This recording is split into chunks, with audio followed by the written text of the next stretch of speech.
पूर्ण ब्रह्म के विषय में हम थोड़ी सी बात समझ लेते हैं। पूर्ण ब्रह्म ब्रह्म से न्यारे, पूर्ण ब्रह्म है वो ब्रह्म से भी विशिष्ट है, तभी उनको पूर्ण कहा है ना। पूर्णमदः पूर्णमिदं पूर्णात् पूर्णमुदच्यते पूर्णस्य पूर्णमादाय पूर्णमेवावशिष्यते। वेदों में, उपनिषदों में परमात्मा के विषय में कहा, परमात्मा भी पूर्ण है, उनका धाम भी पूर्ण है एवं उनकी लीलाएं भी पूर्ण होती है, क्योंकि ब्रह्म ही पूर्ण है ना। तो पूर्ण ब्रह्म की हर प्रकार की लीला वो पूर्ण ही होती है। पूर्णस्य पूर्णमादाय पूर्णमेवावशिष्यते। पूर्ण में से पूर्ण को लेते हैं तो पूर्ण ही अवशिष्ट रहता है, कम होकर के नहीं आता। जैसे हम दुनिया में किसी भी वस्तु का प्रयोग करते हैं, उनमें से कम होता।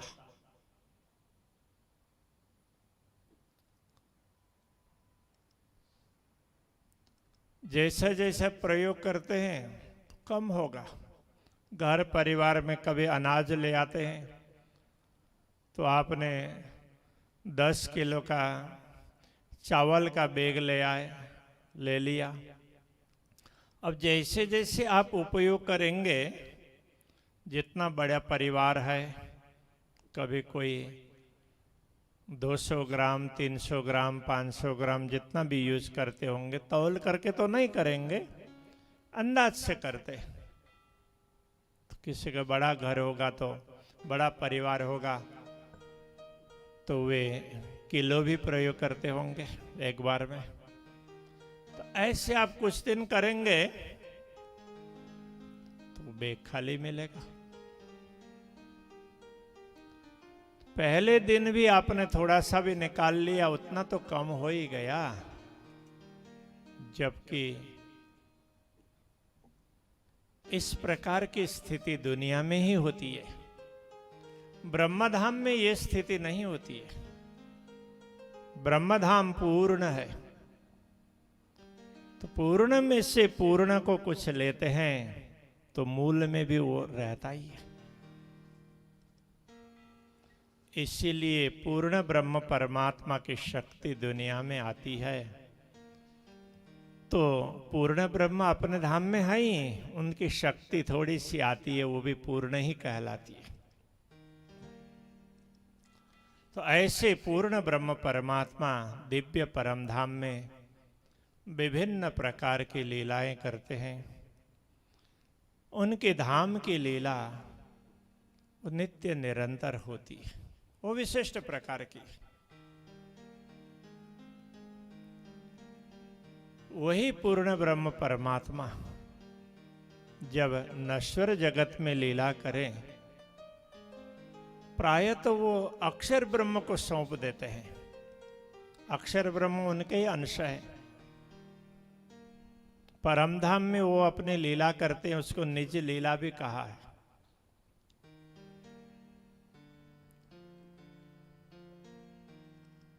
और अक्षर ब्रह्मा और उनके माध्यम से जो लीलाएं करते हैं उनको ऐश्वर्य लीला कहा है।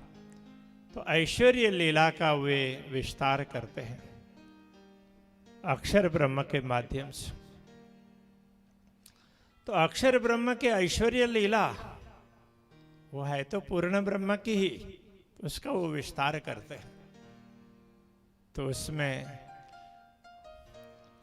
वो ब्राह्मी भी होती है, अखंड भी होती है और कुछ नश्वर भी होती है।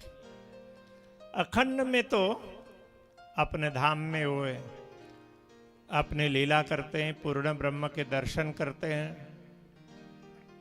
तो नश्वर लीला है, वे ब्रह्मांडों को बनाते हैं, टिकाते हैं और मिटाते हैं। एक ब्रह्मांड की बात नहीं, ऐसे करोड़ों ब्रह्मांडों को एक साथ में बना देते हैं संकल्प मात्र से। इतनी बड़ी क्षमता अक्षर ब्रह्म में है। एतावानस्य महिमा अतो जायांश पुरुषः। जब इसका वर्णन करते हैं ना तो वेदों में कहा है एतावानस्य महिमा। ये तो अक्षर ब्रह्म की थोड़ी सी महिमा ही कही है। अतो जायांश पुरुष, स्वयं तो इससे विशिष्ट है। तो पूर्ण ब्रह्म वो तो इनसे भी विशिष्ट है ना। किंतु शास्त्रों में पूर्ण ब्रह्म का उल्लेख किया है, पूर्ण ब्रह्म का विशद वर्णन नहीं किया है। अक्षर ब्रह्म का भी उल्लेख किया है, उनका भी विशद वर्णन नहीं है। यदि वर्णन है तो ब्रह्म के अक्षर स्वरूप का वर्णन है। तो अविनाशी स्वरूप है, वो तो दिव्य धाम में है। एक पूर्ण स्वरूप, दूसरा कार्य स्वरूप। कार्य ब्रह्म और पूर्ण ब्रह्म दिव्य धाम में ही होते हैं, वे सदा सर्वदा हैं।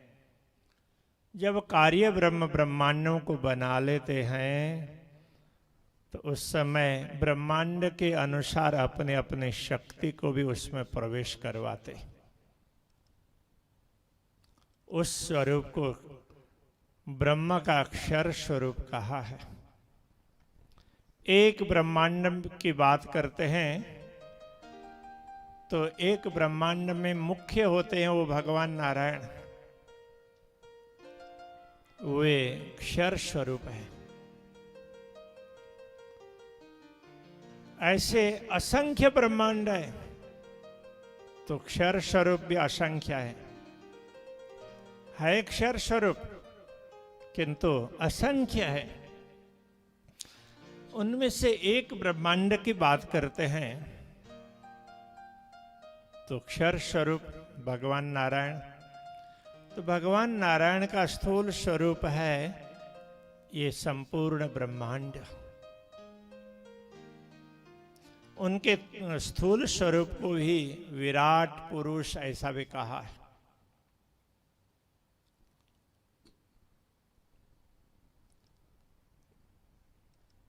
वे स्वयं सूक्ष्म रूप में तो अव्यक्त ही है, व्यक्त होते हैं ब्रह्मा विष्णु महेश के रूप में। ब्रह्मा के रूप में व्यक्त होते हैं तो इस ब्रह्मांड के 14 लोकों में प्राणियों के लिए शरीर, अन्न, पान इत्यादि की रचना कर देते हैं। यह उनकी सृष्टि है। ब्रह्मा जी की सृष्टि, तो उसके लिए यह भी कहा है ब्रह्मा जी की सृष्टि में 6 प्रकार के रस होते हैं। रस तो भगवान विष्णु डालते हैं, किंतु स्थूल स्वरूप है ना, तो उनकी रचना ब्रह्मा जी ही करते हैं। किसी कवि ने कवि की सृष्टि और ब्रह्मा की सृष्टि उसकी तुलना की तो कहते हैं ब्रह्मा की सृष्टि में तो 6 प्रकार के रस होते हैं, कवि की सृष्टि में तो 9 प्रकार के रस होते हैं। नवरस रुचि राम। काव्य सृष्टि इसलिए ज्यादा रुचिप्रद होती है।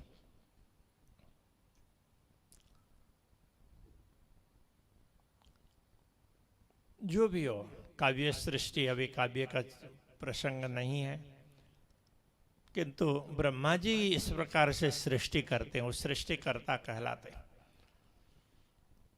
अनेक लोगों को ये ख्याल नहीं है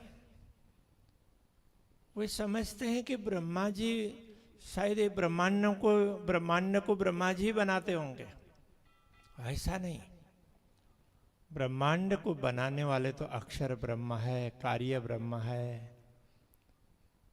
तो ब्रह्मा जी हैं, वे एक क्षर स्वरूप के भी प्रकट रूप है। क्षर स्वरूप के भिन्न भिन्न प्रकट स्वरूप हैं, उनमें से एक ब्रह्मा जी का है। तो ब्रह्मा जी भी एक पात्र है। इसी प्रकार भगवान विष्णु जिन जिन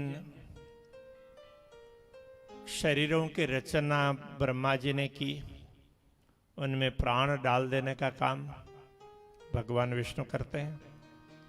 जिन अन्नपान आदि का सर्जन किया ब्रह्मा जी ने, उसमें रस डाल देने का काम भगवान विष्णु करते हैं।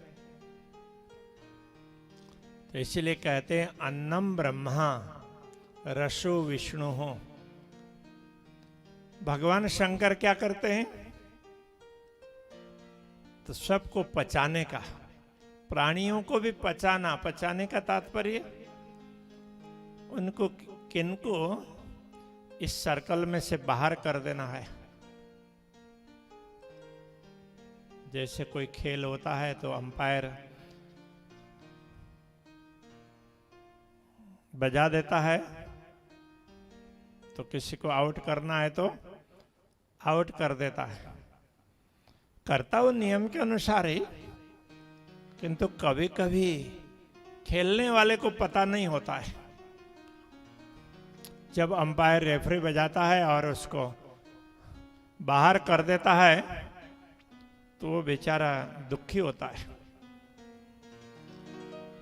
उसके साथ साथ में उसकी टीम के लोग भी दुखी हो जाते हैं। किंतु अंपायर का काम है, वो करना पड़ेगा। ऐसे ही भगवान शंकर का भी ये कार्य है। इसलिए दूसरे सबको, दूसरे को ब्रह्मा जी को, विष्णु जी को देव कहा और शंकर जी को महादेव कहा। ये बड़े देवों की बात है। दूसरे छोटे देव हैं,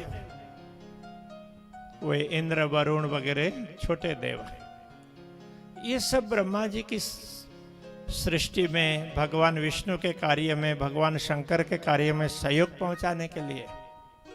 जैसे भगवान शंकर का ही डिपार्टमेंट कहें तो यमराज वगैरह भगवान शंकर के डिपार्टमेंट में आते हैं ना।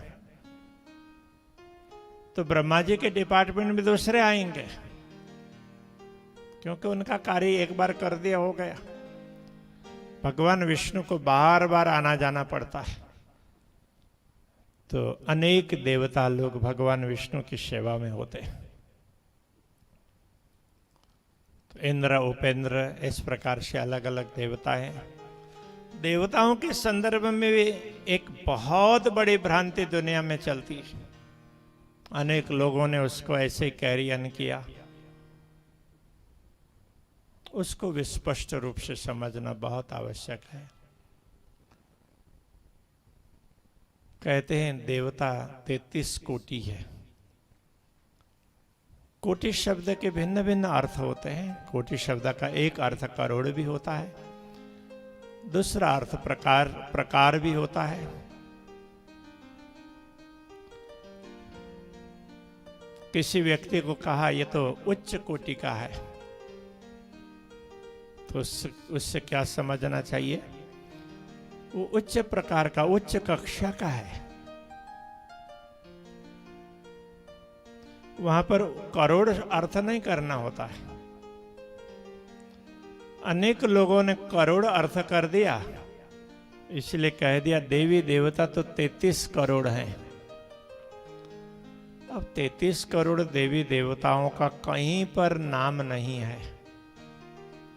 हाँ, 33 प्रकार के देवी देवता बताए हैं, उनका प्रकार कहा 33, संख्या 33 नहीं कहा। 33 तो प्रकार है। जैसे आदित्य आदि 12 प्रकार होते हैं। इसी प्रकार रुद्र आदि एकादश होते हैं, वसु वगैरह 8 होते हैं, और अश्विनी कुमार तो 2 माने गए। तो ये सारे मिलाएं, उनके 2 प्रकार। हाँ, अश्विनी कुमार वैद्य है, वैद्यों के 2 प्रकार हैं। तो सबको मिलाएंगे तो 33 प्रकार हो जाते।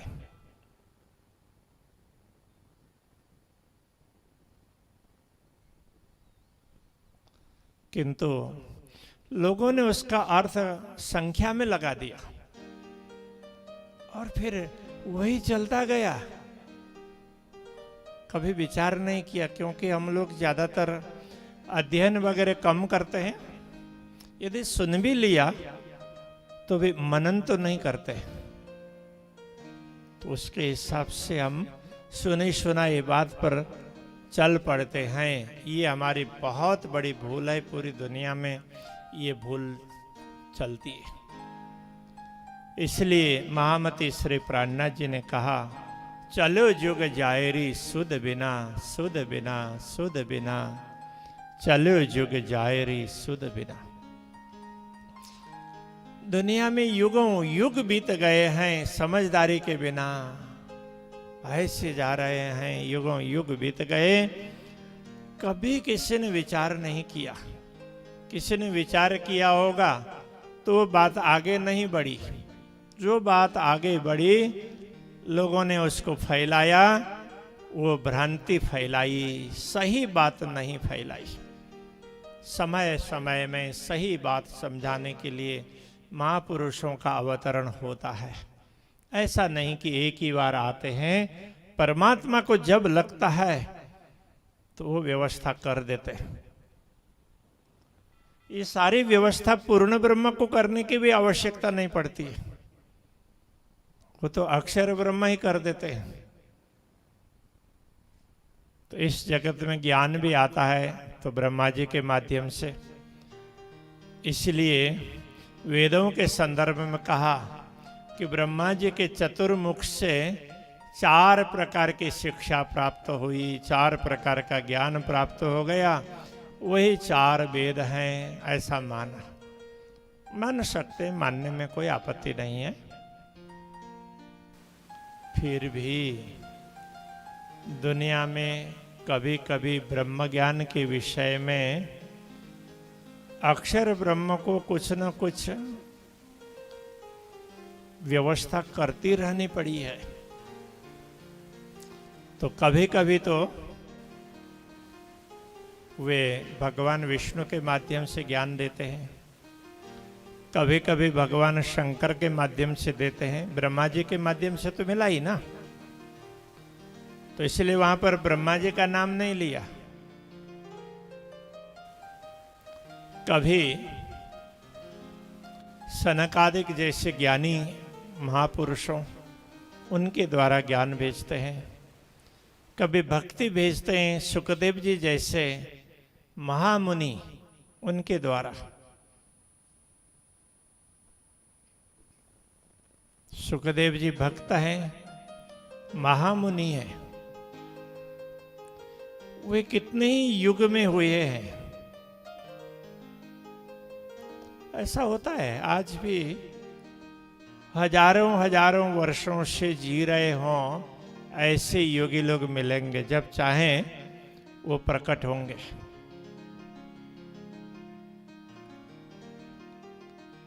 इसमें दूसरी बात कुछ और भी है।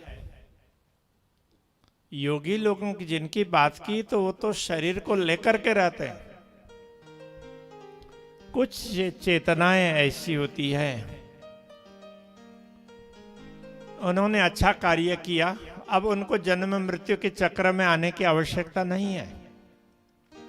किंतु वो भी कभी कहीं आवश्यकता हुई तो कोई ना कोई रूप धारण करके वहां किसी को सहयोग कर देते हैं, कार्य कर देते हैं।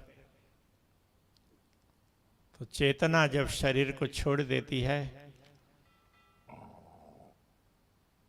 तो उसके बंधन सारे छूट जाते हैं। वो हजारों हजारों वर्ष तक दुनिया में रह सकती है। उनको ना खाने की आवश्यकता पड़ेगी, ना पीने की आवश्यकता पड़ेगी। उनको जो शक्ति मिलती वो परमात्मा से मिलती है। दुनिया की सृष्टि में से कुछ लेने की आवश्यकता नहीं पड़ती। वो निष्प्रिय हो गए। कभी आवश्यकता पड़ी तो इसी सृष्टि में से वो किसी रूप को प्रकट कर सकते हैं। तो परमात्मा ने इस प्रकार की व्यवस्था की है। ये अलग प्रकार का विज्ञान है। तो इस विज्ञान के संदर्भ में तो जितना भी हम चिंतन करेंगे, मनन करेंगे, उसको पार नहीं पाएंगे। कि हाँ, अलग अलग प्रसंग, अलग अलग योगियों के जीवन चरित्र हैं, अलग अलग तपस्वियों के जीवन चरित्र हैं, उन सब को मिलाकर के देखते हैं और कहीं शास्त्रों में भिन्न भिन्न प्रकार से उल्लेख किया है। उन सारी कड़ी मिलाकर के देखते हैं, तब जाकर के ये बात समझ में आती है। वो भी पूरी बात तो हम समझ नहीं पाएंगे। तो इसी प्रकार संत महात्माओं के माध्यम से भी अक्षर ब्रह्म का विज्ञान भेजते हैं। महामती श्री प्राणनाथ जी ने इस विषय में कहा, भवसागर का मंथन करने पर मुझे 5 रत्न मिले। समुद्र मंथन से 14 रत्न मिले, ये तो आपने सुना है। ये 14 रत्न भौतिक रत्न है। महामती श्री प्राणनाथ जी कह रहे हैं मुझे 5 रत्न मिले हैं। तो ये 5 रत्न हैं ज्ञान देने वाले, भक्ति बढ़ाने वाले, ज्ञान और भक्ति के प्रचार करने वाले हैं। इन महापुरुषों ने जिनका नाम उल्लेख किया, जिस प्रकार उनका भी प्रकार है, उन महापुरुषों ने समय समय में दुनिया में आकर के इस दुनिया से परे की बात कही। बाकी सामान्य रूप से तो नियम वगैरह बनाए जाते हैं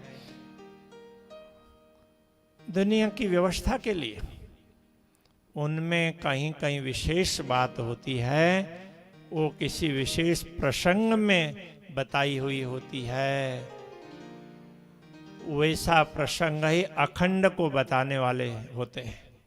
ऐसे प्रसंग शास्त्रों में हैं, शास्त्रों में नहीं है ऐसा नहीं है, किंतु उनका दोहन करने वाले व्यक्ति भी तो होने चाहिए।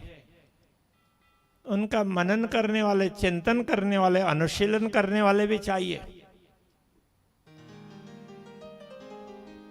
जिन लोगों की बुद्धि खुली नहीं, तो ऐसे लोगों ने कई बार कह दिया शास्त्रों में, तो शास्त्र तो गोरख धंधा है, उसमें तो कहीं कुछ बात बताई है, कहीं कुछ बात बताई है। तो लोगों को ऐसा लगता है, स्वाभाविक है, क्योंकि उन्होंने कभी मनन नहीं किया। इसलिए बुद्धि कभी कभी इन सब चीजों को सही रूप में ग्रहण नहीं कर पाती। थोड़े ही महापुरुष हुए हैं जिन्होंने इन सब पर मनन किया, चिंतन किया और अनुभव किया, फिर लोगों को समझाया। महामती श्री प्राणनाथ जी कहते हैं, जिन जानो शास्त्रों में नहीं है, शास्त्रों में सब कुछ। ऐसा मत समझना कि शास्त्रों में कुछ नहीं है, तो शास्त्रों में बहुत कुछ है, बहुत कुछ समझाया है। तो कहते हैं, पर जीव सृष्टि क्या जानहि, जाकी अकल है तुच्छ। जिनकी बुद्धि तुच्छ है, भौतिक बुद्धि है, लौकिक बुद्धि है, ऐसी सृष्टि, ऐसी आत्माएं कैसे अखंड को समझ पाएंगी। उसके लिए तो बुद्धि को तीव्र बनाने की आवश्यकता होती है। बुद्धि जब प्रज्ञा बन जाती है और प्रज्ञा भी उस सत्य को धारण करने के लिए योग्य बन जाती है, तो सत्य को समझा जाता है। ऐसी प्रज्ञा को ही ऋतंभरा प्रज्ञा ऐसा कहा है। ऋत ये सत्य का साथी है। ऋतंच सत्यंचाभिद्धा तपसो अद्य जायतः। अविद्ध तप से, बड़े ही तीव्र तप से ऋत और सत्य दुनिया में प्रकट हुए। इस प्रकार कहा। तो ऋतम भरा, इस ऋत से परिपूर्ण बुद्धि हो। बुद्धि जब इन चीजों से परिपूर्ण होती है तो उसमें रस होता है, बाकी तो बुद्धि सूखी होती है। जैसे कोई भी पाउडर हो ना, आटा भी वो सूखा हो तो ऐसे खाया नहीं जाएगा। अब उसी आटे में पानी डाल करके उसको गूंदा जाए और फिर रोटी बनाई जाए तो आराम से खाया जाएगा। अथवा तो विभिन्न प्रकार के व्यंजन उसी आटे से बनाते हैं, किंतु सूखा आटा हो तो किससे काम का नहीं होता है। तो उसमें स्नेह की आवश्यकता होती है। ऐसी ज्ञान बहुत महत्वपूर्ण है, किंतु कोरा ज्ञान होगा तो भ्रांतियां बढ़ती है। इसीलिए कहा चलियो जुग जायरी सुध बिना सुध बिना सुध बिना। तो दुनिया में कोरा ज्ञान प्रसारित हुआ तो लोगों ने समझा नहीं, समझने के बिना, समझे बिना जीवन में उतार नहीं सकते। तो उतारेंगे नहीं तो ज्ञान है वो भार रूप बनता है। ज्ञानम भारम क्रियाम बिना, क्रिया के बिना ज्ञान भार रूप होता है। इसलिए कहते हैं कहनी का ये कथनी है तो उसका युग चला गया है, तब जीवन में उतारने की आवश्यकता है, तब रहने का युग आ गया है। प्राणनाथ जी भी ये कहते हैं आप जो कुछ उपदेश दो अपने जीवन में भी उतार लो। कही हुई बातें तो होती ही है, जो जीवन में उतार लेते हैं उनकी वाणी में दम होता है, उनकी वाणी में क्षमता होती है, उसका ही असर होता है। बाकी शब्द प्रयोग करने से कुछ नहीं होता। एक माँ जी अपने पौत्र को लेकर के किसी संत के पास जाती है, वर्षों पहले की बात। और संत को शिकायत करती है, महाराज ये मेरा पोता है, इसको सर्दी लगी रहती है। तो क्यों लगती है? तो माता जी कहती है महाराज ये गुड़ बहुत खाता है। वैसे तो गुड़ से सर्दी कम होती है, कफ वगैरह उसको शांत करने के लिए गुड़ का प्रयोग करते हैं, क्योंकि गुड़ में फास्फोरस होता है। फास्फोरस कम हो तो दूसरी तकलीफ होती है, किंतु उसको ही अधिक मात्रा में लें फिर उससे भी नुकसान होता है, क्योंकि गुड़ में थोड़ा सा टॉक्सिन भी होता है। तो वो टॉक्सिन ज़्यादा मात्रा में शरीर में जाए तो नुकसान करेगा। तो महात्मा ने कहा माता जी 1 हफ्ते बाद आप ले आइएगा आपके पोते को। तो कोई बात नहीं, माता जी प्रणाम करके गई। 1 हफ्ते बाद फिर आई और महात्मा को बोला महाराज आपने बोला था पोते को 1 हफ्ते बाद लेकर आने के लिए, ये गुड़ बहुत खाता है, इसको सर्दी लगी रहती है, तो आप इसके लिए कुछ उपाय बताइए। तो महात्मा ने तो उसको बुलाया, अपने पास में बैठाया और उसके सिर पर हाथ रखा, हाथ फेरा और उसको बोला बेटे तुम गुड़ बहुत खाते हो ना? कि उसने बोला कि हाँ। तो गुड़ ज्यादा नहीं खाना होता है।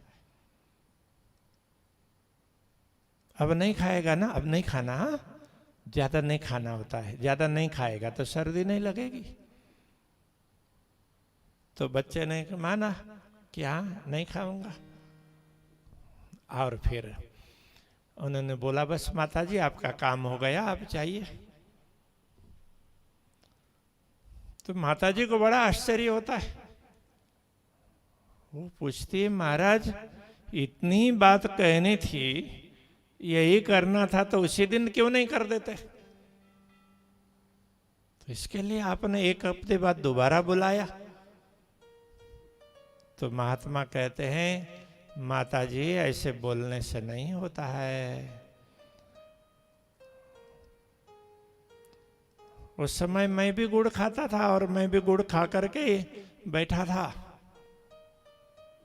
मैं मात्रा में खाता हूँ और ये बेचारा बालक है, इसको पता नहीं, इसलिए ज्यादा खाता है, अच्छा लगता है इसलिए खाता है। ऐसे अभी देख ले, आजकल वो गुड़ के जगह पर मीठा तो बच्चों को बहुत अच्छा लगता है, वो चॉकलेट वगैरह दे देते हैं सब लोग। किसी को भी बच्चों को चॉकलेट, क्या चॉकलेट भी थोड़ा बहुत तो कुछ लाभ करता होगा, दूसरे प्रकार की टॉफी वगैरह ये किसी काम की नहीं होती है।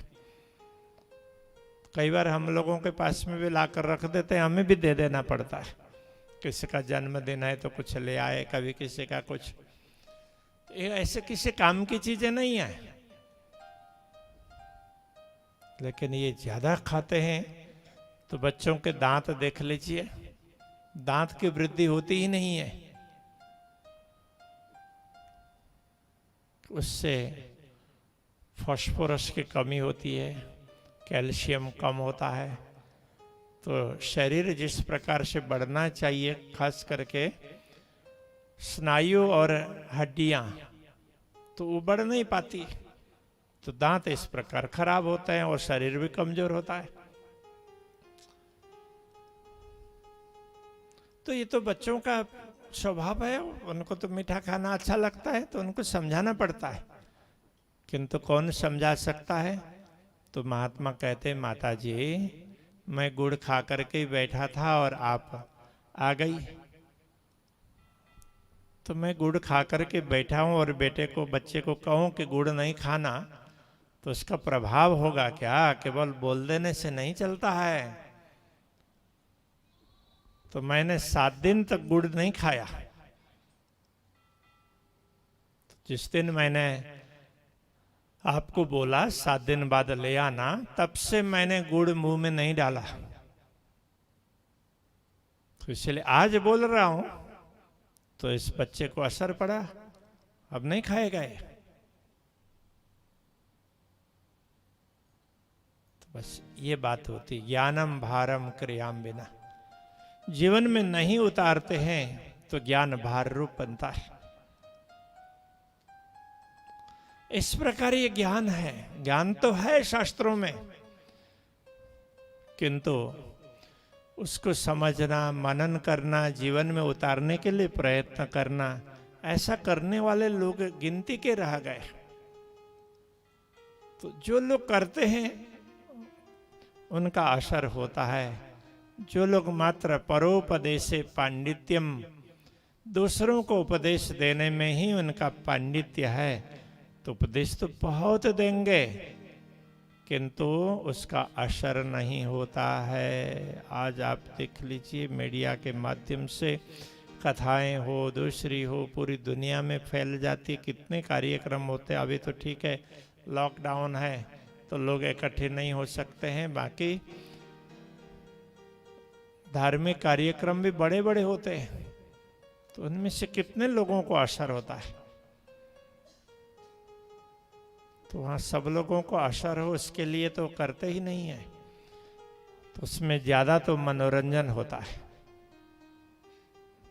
मनोरंजन भी आवश्यक होता है। हमारे जैसे लोग हैं उनको मनोरंजन का पता नहीं होगा, तो हम लोग ज्यादा मनोरंजन के लिए ज्यादा कुछ नहीं कर पाते। पता है लेकिन तो ज्यादा नहीं कर पाते।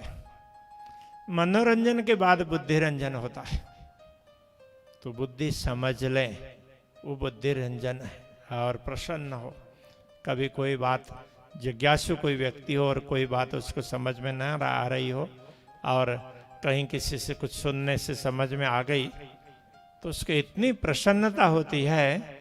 शास्त्रों में इस संदर्भ में कहा है, किसी को इस प्रकार से कुछ बात समझ में आती है तो उसको, एक सामान्य गृहस्थ को संतान प्राप्ति में जितना सुख मिलता है, उस व्यक्ति को वो समझ प्राप्त होने पर उससे ज्यादा सुख प्राप्त होता है। तो आप देखिए, ये कितने आनंद की बात है। आनंद कहाँ पर है? मनोरंजन में नहीं, बुद्धि रंजन में थोड़ा सा है। उसके बाद आनंद है वो तो आत्मरंजन में है। तो हमारे शास्त्रों के वचन है, जब हम मनन करते हैं और निधिध्यासन करते हैं, जीवन में उतारते हैं, तो वो आत्मरंजन के हो जाते हैं। तो शास्त्र यही है, वचन यही है, किंतु जिन्होंने इनकी साधना के जीवन में उतारा,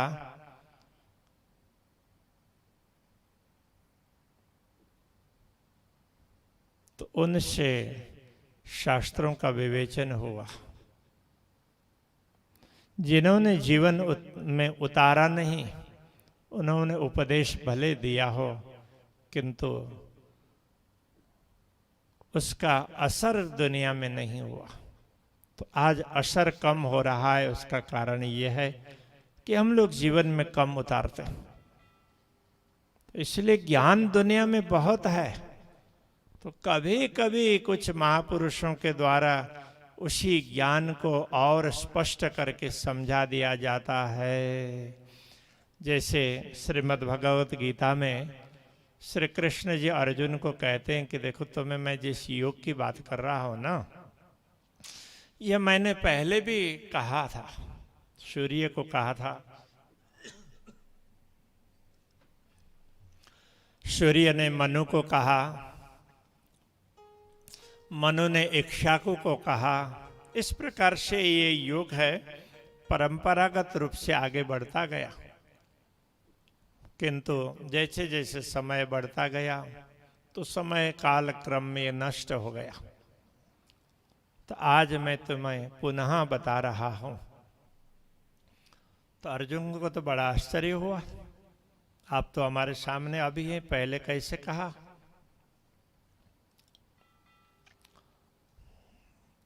तो कृष्ण कहते हैं, अर्जुन तुम भी बहुत पहले से हो, तुम्हें मालूम नहीं है, मुझे मालूम है। तो परमात्मा की शक्ति दुनिया में समय समय में आती है, काम करती रहती है, कभी किसी रूप में, कभी किसी रूप में, कभी किसी रूप में।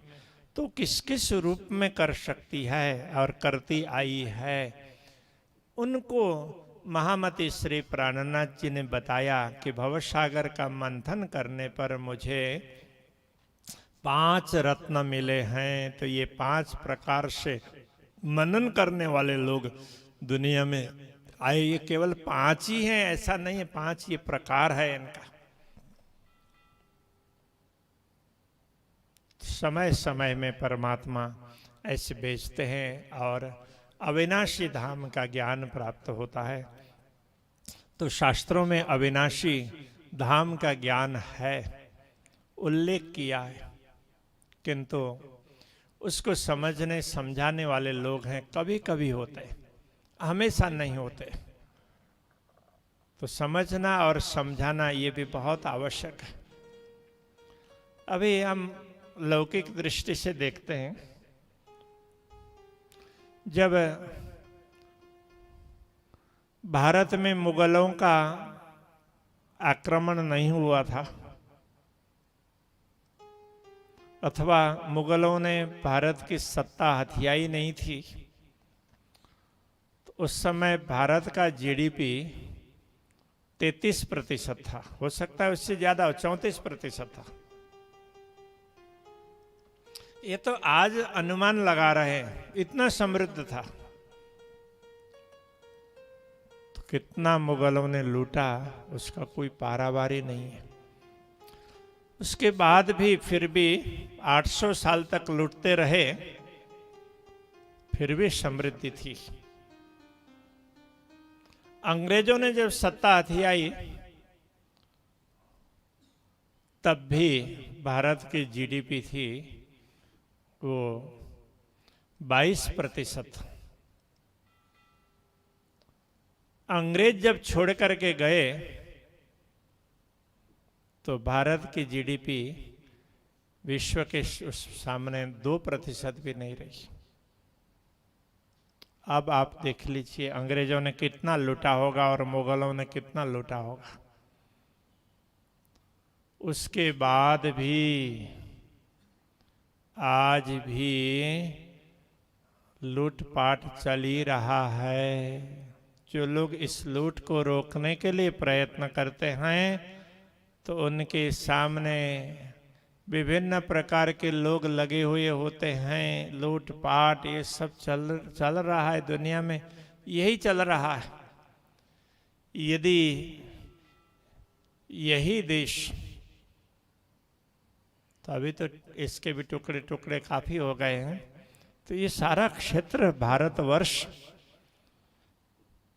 इसमें प्रकृति ने इतनी क्षमता दी है, तो इसमें इतनी संपदा दी है। ये धरती है तो ये तो सोना उगलती है, सचमुच ऐसा ही है। तो इसको खराब किया गया जानबूझ करके। अभी तो खेती वगैरह भी खराब कर देते हैं, रासायनिक खाद डाल करके, विभिन्न प्रकार के पेस्टिसाइड वगैरह उपयोग करके। ऐसे ही नदियों का जल खराब कर दिया, विभिन्न प्रकार के केमिकल की फैक्ट्रीज के द्वारा दूषित हवा फेंक करके वायुमंडल को दूषित कर दिया। सब प्रकार से दूषण है। अभी लॉकडाउन के कारण काफी कुछ सुधार हुआ, तो इसी प्रकार संस्कृति, परंपराएं, रहन सहन, आचरण, इसमें भी विभिन्न प्रकार के दूषण आ गए। खान पान वगैरह, रहन सहन, इन सब में दूषण आ गया। तो इसके कारण आज दयनीय परिस्थिति बन रही है। तो यदि ढूंढें तो आज भी यदि हम पूर्व की स्थिति को देख करके परिश्रम करने लग जाएंगे और उसी प्रकार से काम करेंगे तो समय तो लगेगा, किंतु पूर्व की स्थिति आ जाएगी देश की। इसी प्रकार अध्यात्म में भी हम मनन करेंगे, चिंतन करेंगे, तो पहले जिन महापुरुषों को पूर्ण ब्रह्म परमात्मा के दर्शन होते थे, अनुभव होता था, तो हमें भी हो सकता है। दर्शन भी हो सकते हैं, अनुभव भी हो सकता है, ज्ञान भी प्राप्त हो सकता है, किंतु हम लोग मनन करना नहीं चाहेंगे। तो ग्रंथ यही है, परंपरा यही है, इन्हीं में से तर्क कुतर्क वगैरह आएंगे। तारतम्य ज्ञान प्राप्त करने के बाद भी अनेक लोगों में इतने कुतर्क आए, उन्होंने तारतम्य ज्ञान को भी विकृत रूप में, मंत्र को भी विकृत रूप में प्रस्तुत करना आरंभ किया। तो इस प्रकार की बातें क्यों आती है? जब किसी प्रकार का स्वार्थ आ जाता है, हम मनन नहीं कर पाते हैं, चिंतन नहीं कर पाते हैं, उसको जीवन में उतार नहीं पाते हैं, देखा देखी में चलते हैं, उसका उपयोग करते हैं। उपयोग भी क्या, अपने स्वार्थ के लिए उसको दुरुपयोग कहा जाता है, भौतिक हित के लिए उपयोग करते हैं, लोगों को भ्रमित करते हैं। भ्रम का एक बहुत बड़ा व्यापार होता है, भय का भी बड़ा व्यापार होता है। अनेक लोगों ने भय के माध्यम से नियमों का पालन करने लगाया और धर्म को बढ़ाने का प्रयत्न किया। तो समझदारी की जरा भी वहाँ गुंजाइश है ही नहीं। कोई चिंतन ही नहीं कर सकता, मनन ही नहीं कर सकता, उसके अंदर जिज्ञासा आ ही नहीं सकती। जो सुना बस उसी को मान लेना है, बाकी कोई प्रश्न नहीं। इस प्रकार से कभी बुद्धि का विकास होगा? ऐसे मत मतांतर दुनिया में हैं। इनमें सनातन धर्म ही एक ऐसा है जिसमें मनन होता है, चिंतन होता है, किंतु निधिध्यासन नहीं करते हैं तो उसमें भी विकृतियां बीच बीच में आती रहती है। तो उन विकृतियों को सुधारना पड़ता है। तो परमात्मा कभी कभी सुधारने के लिए भी किसी को भेजते हैं। ये दुनिया की एक व्यवस्था है। तो परमात्मा की इन व्यवस्था में परमात्मा का जो एक दुनिया में प्रकट होने वाला स्वरूप है, ऐसे अनेक प्रकार के स्वरूप होंगे, भिन्न भिन्न समय में प्रकट होंगे, देश काल और परिस्थिति के अनुसार उनको परमात्मा का अक्षर स्वरूप कहा जाता है। अक्षर स्वरूप जिनसे प्रकट होता है उनको परमात्मा का अक्षर स्वरूप कहा जाता है, और जो मूल रूप में पूर्ण ब्रह्म है उनको उनका अक्षरातीत स्वरूप कहा जाता है। आज इस प्रकार से ये 3 स्टेप्स समझाए। सारे शास्त्रों में ये बातें हैं, किंतु मनन न करने के कारण लोगों ने कहीं अक्षरातीत स्वरूप की बात होगी, अक्षर की बात होगी, उसको भी क्षर के रूप में ही देखा, तो क्षर से दृष्टि आगे नहीं गई, तो उसके हिसाब से सबको उसमें मिलाने लगे, तो उससे भ्रांतियां बढ़ी। श्री कृष्ण जी का भी अक्षरातीत स्वरूप, अक्षर स्वरूप और अक्षर स्वरूप है, क्योंकि पूर्ण ब्रह्म को ही श्री कृष्ण कहा है। वो श्री कृष्ण ही है, तो उनसे ही ये सृष्टियां वगैरह सब उनके ही आज्ञा से, उनकी प्रेरणा से होती है। किंतु कभी वो स्वयं प्रकट होते हैं, तो उस समय उनका कौन सा अक्षरातीत स्वरूप है, कौन सा अक्षर स्वरूप है और कौन सा अक्षर स्वरूप है, तो उसको समझना बहुत आवश्यक होता है। तो अक्षरातीत और अक्षर स्वरूप है, तो वो बड़ा विशिष्ट स्वरूप है। तो अक्षरातीत स्वरूप की लीला तो इस ब्रह्मांड में नहीं हुई है, वो तो विशिष्ट प्रकार की, इसलिए ब्रज और रास की लीला इस ब्रह्मांड से भिन्न प्रकार की लीला है।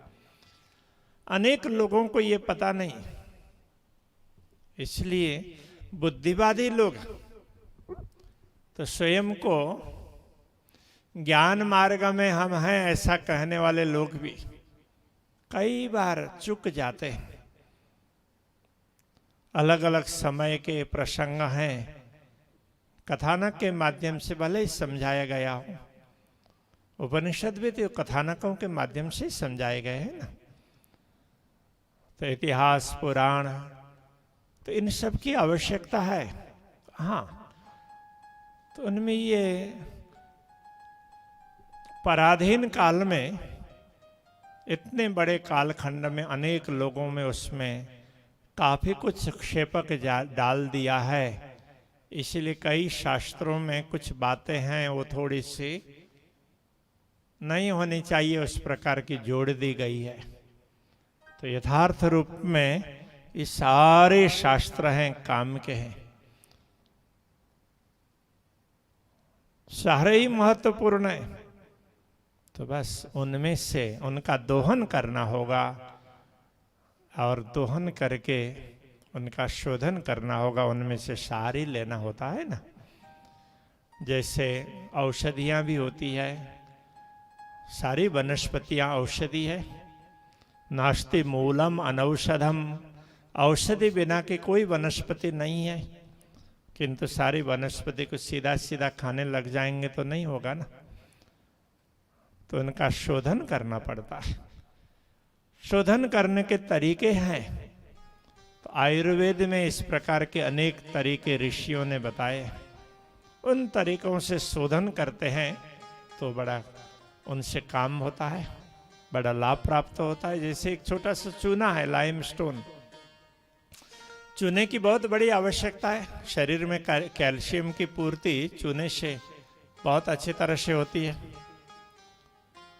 यदि किसी के शरीर में एसिड ज़्यादा होता हो, वो यूरिक एसिड के रूप में, ब्लड यूरिया के रूप में बढ़ता हो,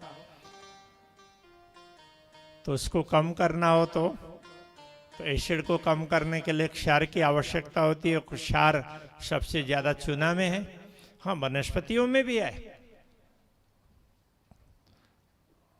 तो उनका भी शोधन करना होता है, ऐसे चूने का भी शोधन करना होता है, सीधा सीधा तो खाया नहीं जाता।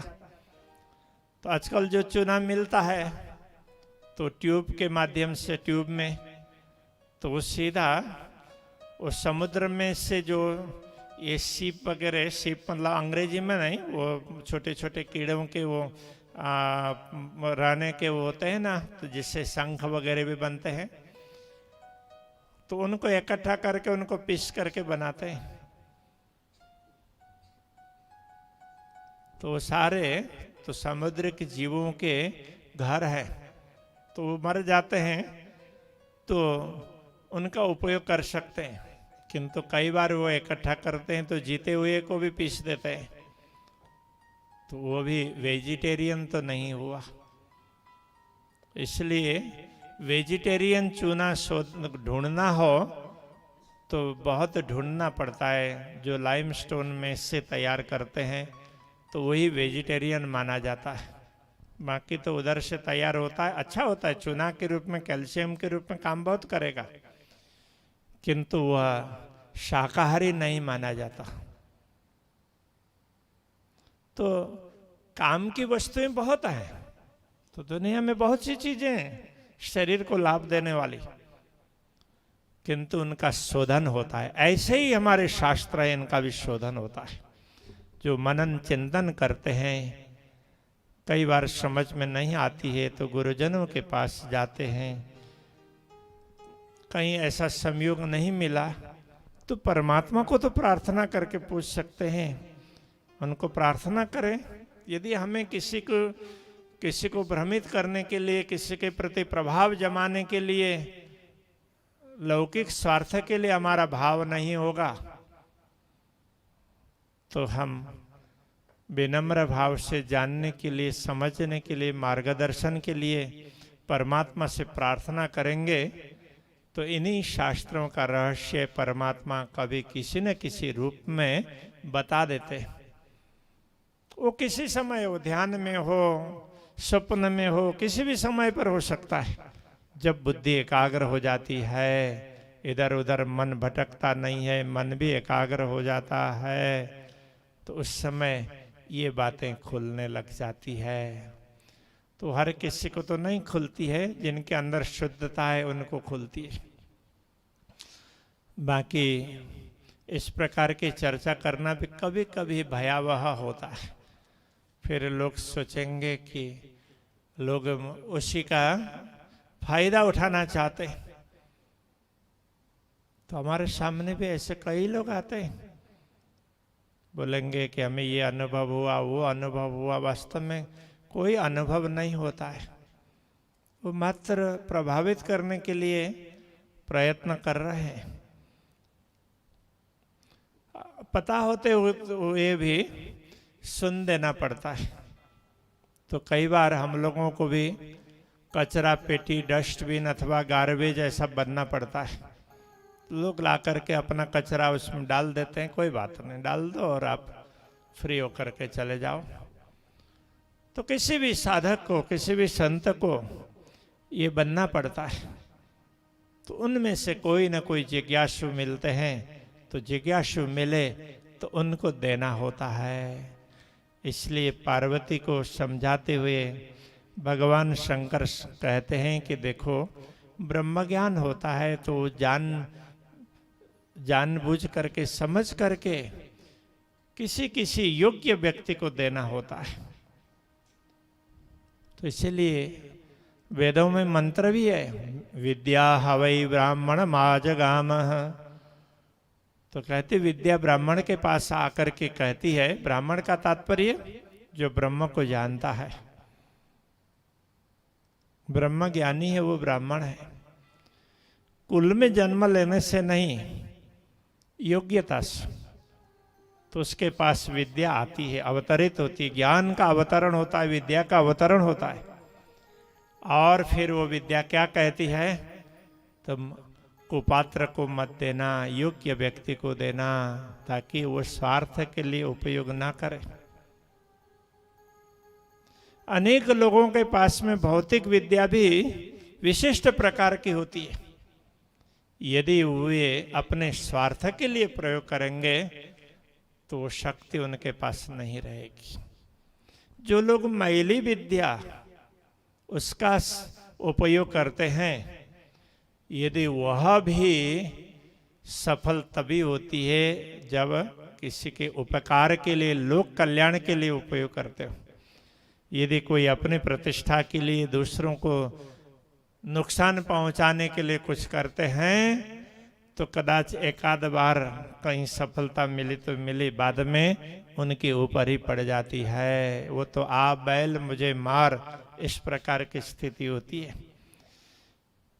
ये सब होते हुए भी लोगों को इसमें इंटरेस्ट है, दुनिया में प्रतिष्ठा चाहिए, परमात्मा की प्राप्ति में रुचि ही नहीं है। ऐसी स्थिति होती है। इसलिए परमात्मा के विषय में जानना बड़ा ही दुर्लभ रहा है। इसलिए कहा चलो जुग जायरी सुध बिना। तो पूर्ण ब्रह्म परमात्मा श्री कृष्ण दुनिया में प्रकट होते हैं तो वो ब्रह्म आत्माओं के लिए प्रकट होते हैं।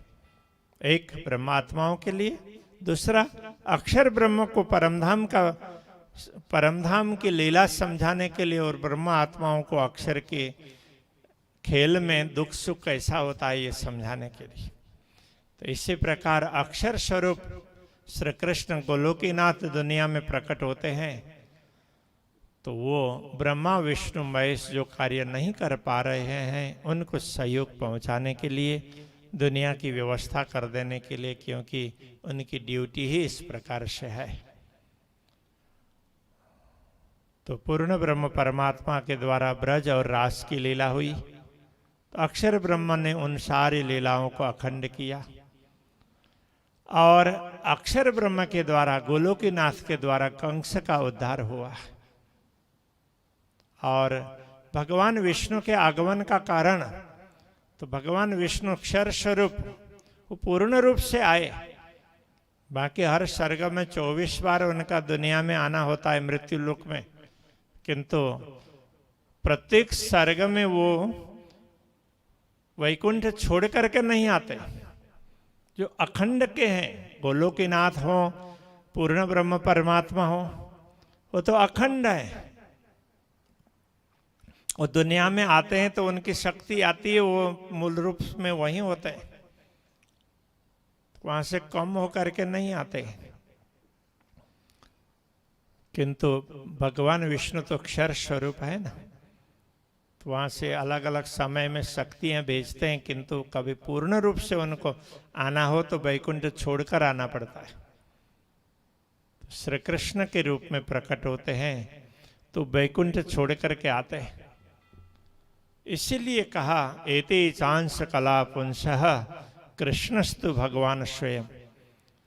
तो 24 अवतारों में कृष्ण अवतार से पहले जितने भी अवतार हैं वो अंश कला अवतार है, किंतु कृष्ण है वो पूर्ण अवतार भगवान विष्णु स्वयं प्रकट हुए हैं। तो उस समय वैकुंठ में विष्णु नहीं होते हैं, किंतु समय का अंतर होता है। मृत्यु लोक में 100 वर्ष बीत जाते हैं तो हो सकता है वैकुंठ में तो 2-5 मिनट ही हुए हों। तो 2-5 मिनट के लिए भगवान विष्णु मृत्यु लोक में आ भी गए तो वैकुंठ कहाँ खाली हुआ। किंतु उस समय जब शिशुपाल का वध करते हैं तो ऐसा कहा है कि शिशुपाल की चेतना तो वैकुंठ के द्वारपाल के रूप में थी ना, और भगवान विष्णु ने कहा था मैं तुम्हें ले जाऊंगा। तो वो चेतना भगवान विष्णु को ढूंढती ढूंढती वैकुंठ तक पहुंचती। उस समय वैकुंठ में भगवान विष्णु नहीं मिलते, फिर आकर के श्री कृष्ण में समा जाती है। तो श्री कृष्ण के प्राकट्य का कारण, भगवान विष्णु के आने का कारण लक्ष्मी जी को पूर्ण ब्रह्म के विषय में समझाना था। भगवान विष्णु ध्यान करते हैं तो लक्ष्मी जी को पता नहीं था। एक दिन उन्होंने देख लिया तो पूछने लगे आप किसका ध्यान करते हैं? तो भगवान विष्णु ने कहा मैं बता नहीं पाऊंगा, तो आपसे भी बड़े कोई हैं? तो उन्होंने बोला हाँ, लेकिन मैं शब्दों के द्वारा बता नहीं पाऊंगा। तो लक्ष्मी जी को लगा कि भगवान विष्णु मुझे बताना नहीं चाहते। तो कभी कभी ऐसा हो जाता है, घर में पति पत्नी में भी कुछ बातें कभी कभी ऐसी हो जाती है, कुछ बात कर रहे होते, पति कुछ बात कर रहे होते हैं तो पत्नी कुछ और समझती है, और पत्नी कुछ बात कर रही होती है तो पति कुछ और समझ बैठते हैं। तो ऐसी गैर समझ, मिसअंडरस्टैंडिंग अथवा भ्रांति हो जाती है, तो उसमें फिर कलह होता है। तो भगवान विष्णु के वहां भी कलह हो गया, किंतु ऐसा कलह नहीं है जो दुनिया में मारा मारी करते हैं ना, तो वहां कलह भी होता है तो भी मर्यादा से परिपूर्ण होता है। तो लक्ष्मी जी कहने लगे भगवान आप मुझे योग्य नहीं समझते हैं, तो मुझे योग्यता प्राप्त करने के लिए तपस्या करनी पड़ेगी। तो लक्ष्मी जी का मन तो ये कर रहा था ऐसी बात करूंगी तो भगवान द्रवित हो जाएंगे और कह देंगे, किंतु बात उल्टी पड़ गई। भगवान विष्णु कहने लगे लक्ष्मी जी आपको जो करना हो आप कर सकते हैं, किंतु आप जैसे चाह रहे हैं कि मैं आपको ये सारी बात समझा दूं, ये मुझसे नहीं हो पाएगा। तो लक्ष्मी जी को बड़ा दुख हुआ। तब उन्होंने बोला ही मैं तपस्या करूंगी तो तपस्या वैकुंठ धाम में तो नहीं होता, मृत्यु लोक में आना पड़ता है। मृत्यु लोक में ये पृथ्वी है, इसको 7 प्रकार के द्वीप माने गए, सप्त द्वीपा वसुमती। तो उनमें से एक द्वीप है जम्बू द्वीप, उसके भी 9 खंड कहे गए। उनमें से एक खंड भरत खंड जिसमें हम लोग हैं, दूसरे खंड तो और हैं, उनमें से एक खंड है केतुमाल। तो लक्ष्मी जी ने केतुमाल खंड में तपस्या की, 7 कल्प व्यतीत हो गए।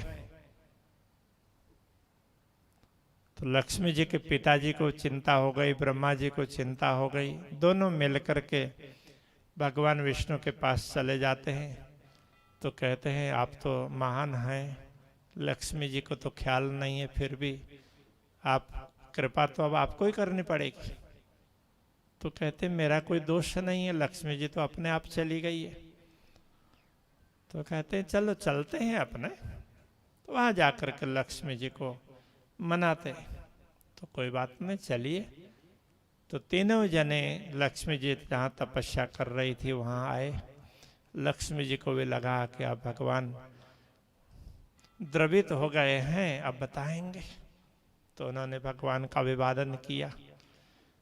तो गुस्से में आई है, फिर भी मर्यादा नहीं छोड़ा, गुस्से होकर के गई है, फिर भी भगवान विष्णु के मन में रोष नहीं है। तो इससे ये समझना चाहिए पति पत्नी कभी झगड़ा करते हैं फिर भी एक दूसरे के प्रति दुर्भावना नहीं होनी चाहिए। ठीक है, थोड़ी बात में कहीं मनमुटाव हो गया तो इसी प्रकार दुनिया में परिवार में यदि कहीं थोड़ा भी कलह हो भी जाता है तो भी एक दूसरे को नुकसान पहुंचाने का इरादा कभी नहीं होना चाहिए। किंतु दुनिया में परिस्थिति ऐसी बनी है, बिना कलह भी किस प्रकार से दूसरों को ठगना है वो सोचते हैं, उस प्रकार का आयोजन करते रहते हैं। तो ये परिस्थिति दुनिया की है। तो भगवान विष्णु तो ऐसे नहीं है।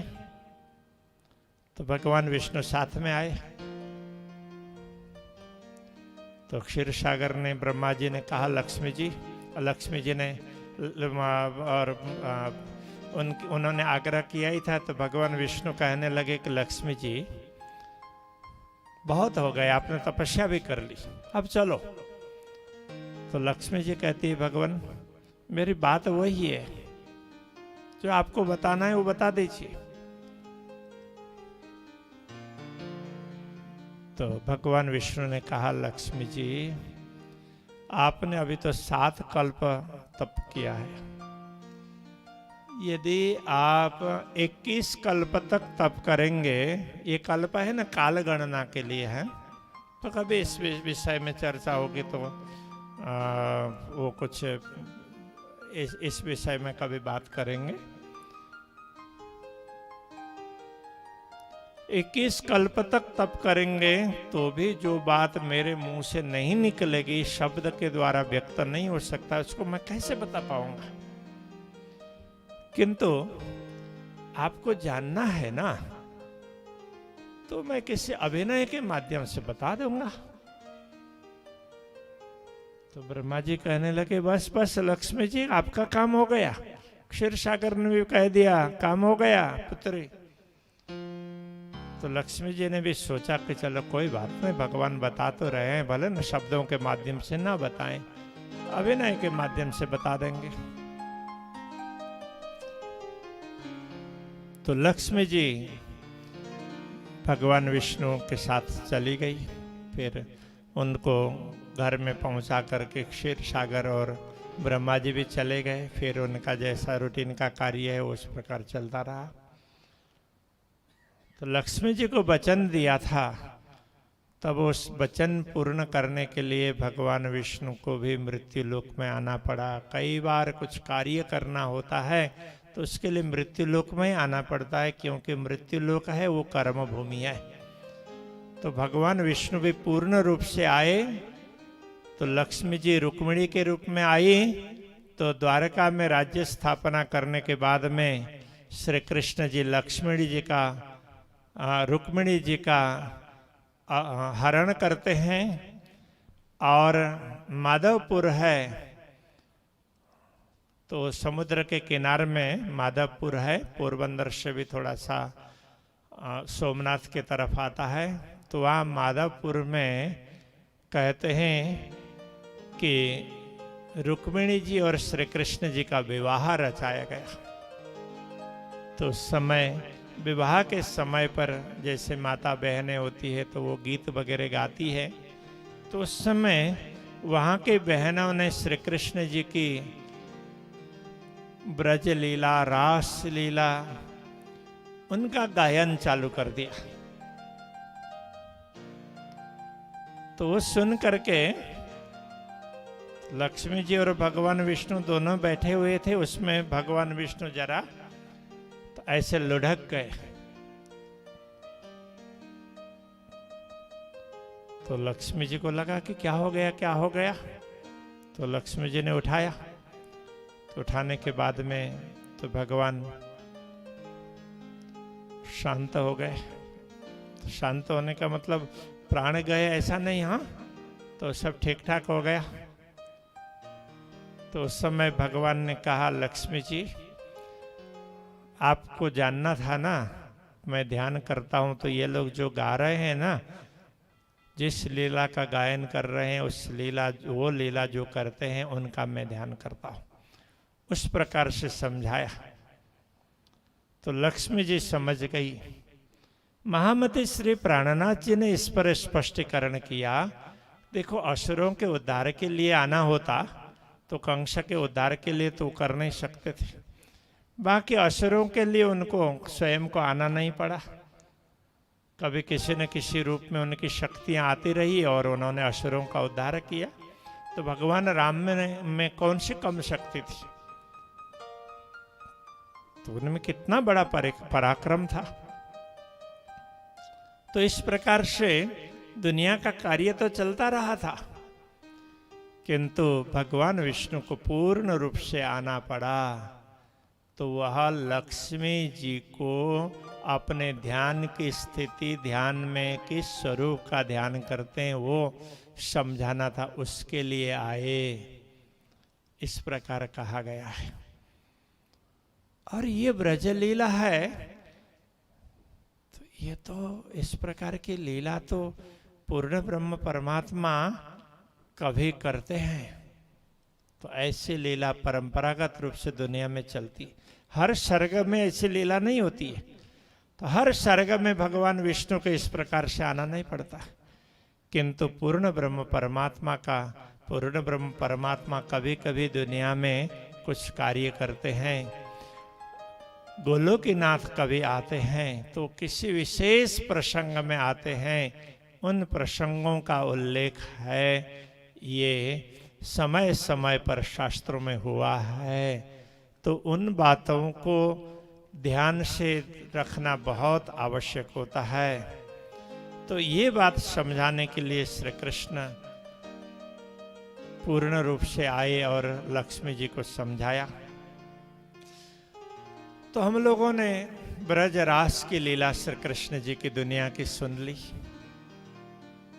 धाम की लीला, ब्रज की लीला, रास लीला। धाम लीला तो दिव्य है ही। दुनिया में हुई लीलाओं में ब्रज रास और एक लीला बाकी है, जागनी। तो अब जागनी लीला आरंभ करते हैं। तो जागनी लीला करने की क्यों आवश्यकता पड़ी? वो भी पूर्ण ब्रह्म परमात्मा ही कर रहे हैं। बाकी तो सृष्टि अक्षर ब्रह्म की चलती रहती है। तो ऐसे में पूर्ण ब्रह्म परमात्मा क्या करते हैं कि जागनी लीला में भी स्वयं दुनिया में प्रकट होते हैं। श्यामा जी को भी प्रकट करते हैं और ब्रह्म आत्माओं को भी प्रकट करते हैं। किंतु जागनी लीला में विशेषता क्या है? तो श्यामा जी और पूर्ण ब्रह्म दोनों ने किसी स्वतंत्र शरीर धारण नहीं किया। ब्रह्मा आत्माओं को अलग अलग प्रकार के शरीर दिए। उन्हीं में से किसी ब्रह्मा आत्मा पर श्री श्यामा जी की शक्ति प्रवेश करती है और किसी ब्रह्मा आत्मा पर पूर्ण ब्रह्म परमात्मा श्री राज्य की शक्ति प्रवेश करती है।